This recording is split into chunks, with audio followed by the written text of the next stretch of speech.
2000 жылдан бері қарай отандық журналистика қалай дамыды дейтін болсақ, онда ол менің өзімнің осы шығармашылық, менеджерлік қызметіммен тікелей байланысты.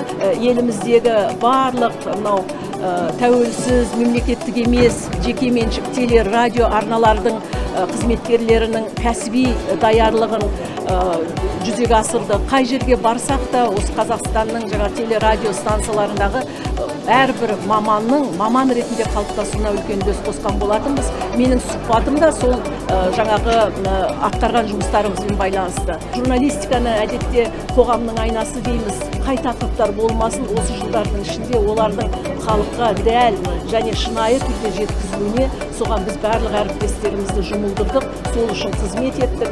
Сондықтан осы бағыттағы атқарылған жұмыстардың бір жаңағы бағытын көрсеткен осы сұхбаттарымды мен осы кітапқа топтастырдым.